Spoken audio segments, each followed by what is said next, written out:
মায়ের একদার দুধের দাম কাটিয়া গায়ের ছাম, পাপোশ বানাইলে ঋণের শোধ হবে না, এমন দরদি ভাবে কেউ হবে না।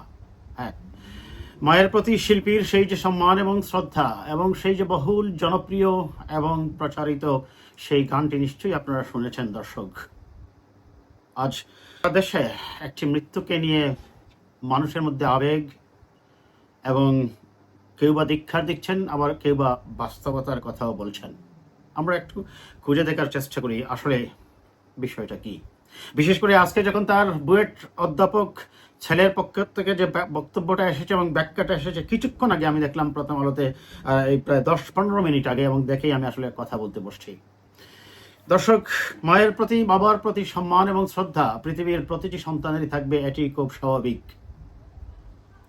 মাকে একা রেখে, এবং আপনারা দেখেছেন ইতিমধ্যেই যেহেতু তার 3-4টি সন্তানই সবাই উচ্চশিক্ষিত, একজন যুগ্ম সচিব বুয়েটের প্রফেসর, এক স্কুল শিক্ষিকা এবং আরেকজন কানাডায় থাকেন। এই ক্ষেত্রে দায়িত্ব নেওয়ার ক্ষেত্রে যিনি প্রবাসে থাকেন, আমি তার ক্ষেত্রে যেটা বলবো সেটা হয়তো বা তার বাস্তবতা, তার চাকরি, তার আর জীবনের প্রতিষ্ঠা বলুন, আর তার সন্তানরাও হয়তো বা ওই জায়গায় বড় হয়েছে, সেই কারণে হয়তো তার পক্ষে ফিজিক্যালি মাকে দেখা সম্ভব না হলেও হয়তোবা তিনি সেক্ষেত্রে লজিস্টিক সাপোর্ট বা ফাইন্যান্সিয়াল সাপোর্টগুলো অন্য ভাইদের মাধ্যমে বা বোনের মাধ্যমে হয়তোবা দিয়ে থাকেন। আমরা সেটা এখনো জানি না, সেটা এখনো বের হয়ে আসেনি, কাজে এটা নিয়ে কথা বলতে পারবো না। যারা বাংলাদেশে ছিলেন তাদের কথায় কথায় দায়িত্বে অবহেলা, তাদের মানবিকতায় অবহেলা, এবং তাদের কি করণীয় উচিত ছিল, এবং বিশেষ করে তার মৃত্যুর প্রায় 1 সপ্তাহের পর্যন্ত কেউ বাসায় একবার খবর নিল না, এবং তার শরীরে যখন পছন্দ রয়েছে পোকায় আক্রমণ করেছে, পুলিশ এসে পেয়েছে তা, এবং সর্বোপরি তিনি যে গড়টাতে ছিলেন সেই গড়টা যে কতটুকু নোংরা সেটা আসলে কি প্রমাণ করছে আমরা একটু খোঁজার চেষ্টা করি। দর্শক, মা, জন্মদাতা মা, পৃথিবীর সকল মানুষ আপনার বিপক্ষে গেলেও মা কখনোই আপনার ভালোর বিপক্ষে যাবে না, এটা খুব স্বাভাবিক। আজকে যখন এই ঘটনাটা ঘটে, আমি এটা আগে একটু বলে নিই দর্শক, তারপরে আসবো আইনি ব্যাপারে এবং তারপরে আসবো আপনার মানবিকতার ব্যাপারটাতে। যখন এই ঘটনাটা ঘটে, সরকারের পক্ষ থেকে আপনারা দেখেছেন ইতিমধ্যেই মংলা বন্দর থেকে তার যে সচিব সন্তান ছিল তাকে সেখান থেকে প্রত্যাহার করে জনপ্রশাসন মন্ত্রণালয়ে সংযুক্ত করা হয়েছে শাস্তিমূলক ব্যবস্থা হিসাবে। বুয়েট অধ্যাপক ছেলে আজকে প্রথম আলোতে একটি সাক্ষাৎ দিয়েছেন ফোনের মাধ্যমে।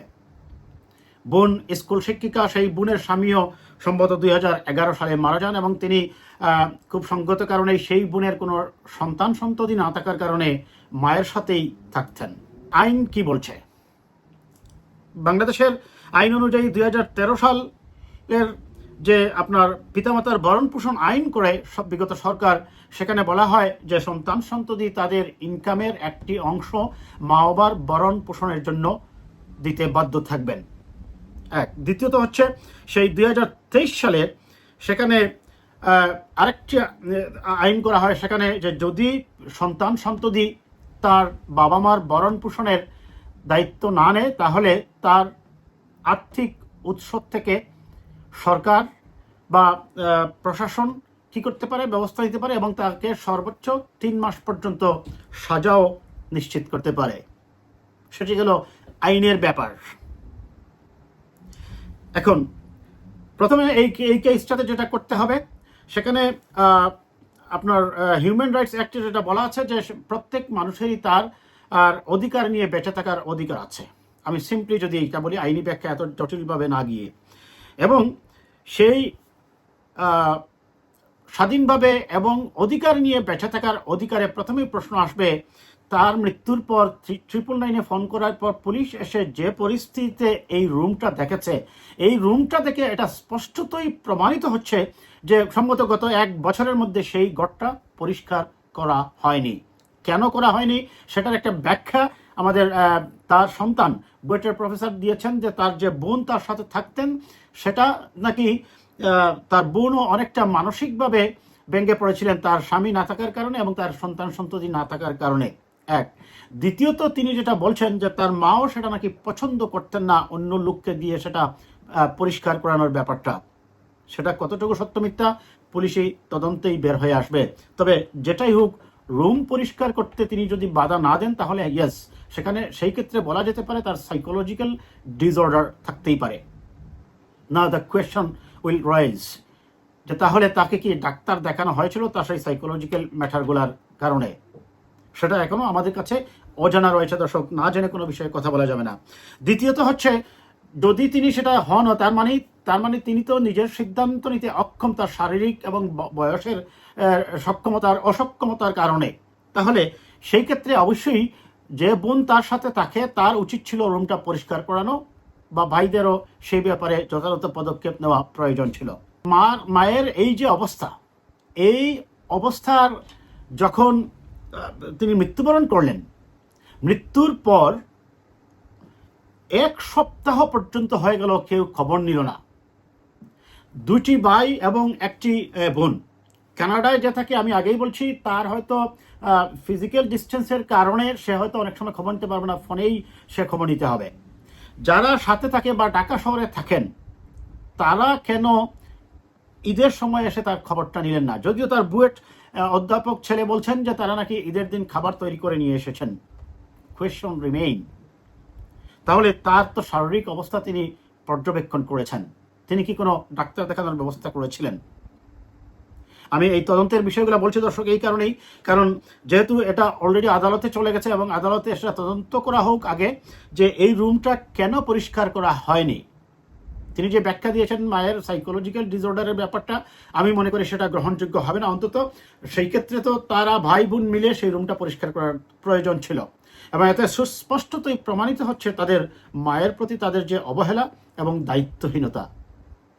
দ্বিতীয়ত আসেন যে বিষয়টা, যে মায়ের মৃত্যুর পর 1 সপ্তাহ কেউ খোঁজ না নেওয়া, এটার থেকে প্রমাণিত হচ্ছে যে তিনি আইদার কোনো কাজের লোকের দ্বারা থাকতেন, অথবা তার কোনো খবর নেননি যথাযথভাবে। বিশেষ করে রুমের যে স্যাঁতস্যাঁতে অবস্থা এবং পুরো কাপড় চোপড়গুলো একেবারে অগুছালো অবস্থায় ফেলে দেওয়া, এবং রুমে আপনারা, যাই হোক দর্শক, এই ঘটনার থেকে আমাদের যেটা করতে হবে সেটা হচ্ছে সরকারকে নিশ্চিত করতে হবে যে যারা 65 বা 70 ঊর্ধ্ব বয়সের নারী পুরুষ আছেন তাদের দেখভাল করার জন্য বা সিনিয়র সিটিজেন মর্যাদা দিয়ে তাদের ভরণ পোষণের জন্য, যদি কোনো সন্তান সন্ততি উপার্জনক্ষম না থাকে, সেই ক্ষেত্রে সরকারের পক্ষ থেকে সাহায্য সহযোগিতা করার ব্যবস্থা করতে হবে।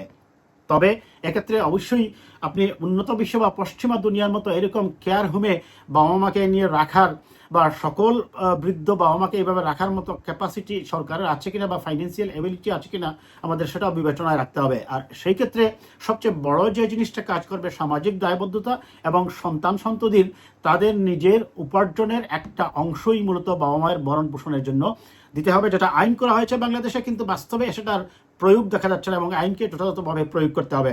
এটি আমি আইনি ব্যাপারটা বললাম। এখন যদি মানবিক ব্যাপারটাতে বলি দর্শক, যে মা সন্তানকে 10 মাস 10 দিন পেটে ধারণ করলো, যে বাবা এবং মা নিজের চাহিদাকে অপূর্ণ রেখে অনেক চাওয়া পাওয়াকে সীমিত করে সন্তানকে পড়ালো, উচ্চশিক্ষিত করলো, যুগ্ম সচিব নিশ্চয়ই তিনি একজন মেধাবী ছাত্র ছিলেন, কোনো সন্দেহ নেই। বুয়েটের অধ্যাপক, দেশের সবচেয়ে প্রেস্টিজিয়াস অ্যান্ড ডাইনামিক ইউনিভার্সিটির অধ্যাপক, তিনিও নিশ্চয়ই মেধাবী ছিলেন। কানাডায় যে ছেলেটা, সেও ভালো চাকরি করে আমি দেখেছি, সেও নিশ্চয় মেধাবী ছিল, মেয়েও স্কুল শিক্ষিকা। নিশ্চয়ই এই 4টি সন্তানকে মানুষ করার জন্য এই বাবা মা তাদের মাথার ঘাম পায়ে ফেলে নিজের সকল শ্রম, মেধা, অর্থ দিয়ে, নিজের সকল চাওয়া পাওয়াকে সীমিত করেই তাদেরকে উচ্চশিক্ষিত করেছেন, উচ্চশিক্ষা দিয়ে আজকে দেশে বিদেশে প্রতিষ্ঠিত করেছেন। আইন কি হয়েছে 2013 সালে মা বাবার ভরণ পোষণের জন্য, কিংবা হিউম্যান রাইটসের যে অ্যাক্টের যে আইন আছে, যে অধিকার নিয়ে বেঁচে থাকার কথা, এটা না হয় বাদই দিলাম, এথিক্স, রেসপেক্ট, সোশিয়াল ভ্যালু কোথায় সেগুলা? সেই সোশিয়াল ভ্যালু যদি আপনার না থাকে, বাবা মায়ের প্রতি যদি রেসপেক্ট না থাকে, ধর্মীয় value, religious value as well, মা বাবার পায়ের নিচে সন্তানের বেহেশত, আপনি সেই বেহেশতকে ফেলে যদি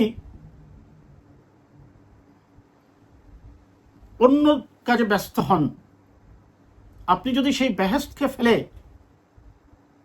নিজেকে পৃথিবীর সকল কাজ নিয়ে ব্যস্ত থাকেন। ইয়েস, আপনার ব্যস্ততা, বাস্তবতা আমরা সেটা বুঝি, কিন্তু নিশ্চিতভাবে একমাত্র মাই জীবিত। একজন মানুষকে আপনি পারবেন না কেন?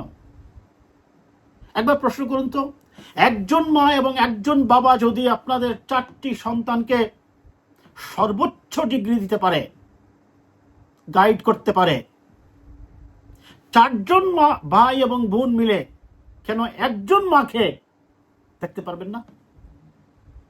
আরেকবার বলছি বাক্যটা দর্শক, 4জন সন্তানকে উচ্চশিক্ষিত করেছে, দেশের প্রথম শ্রেণীর নাগরিক করেছে, আর 4জন মিলে একজন মাকে দেখতে পাচ্ছেন না আপনারা। আপনি যতই ব্যাখ্যা করুন আর যতভাবেই নিজেকে উপস্থাপন করুন, কোয়েশ্চন উইল রিমেইন। যাই হোক দর্শক, আমি আইন কি হবে সেটা, আইনিভাবে সেটা সন্তানের ভরণ পোষণ আইন তো আছে অলরেডি বাংলাদেশে, সেটার চেয়েও বড় কথা হচ্ছে আমাদের সোশিয়াল, রিলিজিয়াস এবং এথিক্যাল এবং মোরালিটিকে আমাদের উন্নত করতে হবে। বিশেষ করে পারিবারিক যে কলহ বাংলাদেশের প্রেক্ষাপটে দেখা গেছে, বিশেষ করে স্ত্রী শাশুড়ির বা শ্বশুরের সেবা যত্ন করতে চায় না। বিশেষ করে সব স্ত্রী যে এরকম হয় আমি সেটা বলছি না দর্শক, বাট মনে রাখুন, আবারও বলছি, মা বাবার পায়ের নিচে সন্তানের বেহেশত। আপনার মতভিন্নতা থাকতে পারে, পারিবারিক বিভিন্ন ছোটোখাটো বিষয় নিয়ে আপনি অস্বস্তিতে থাকতেই পারেন, কিন্তু তারপরেও তারা তো তোমার জন্মদাতা।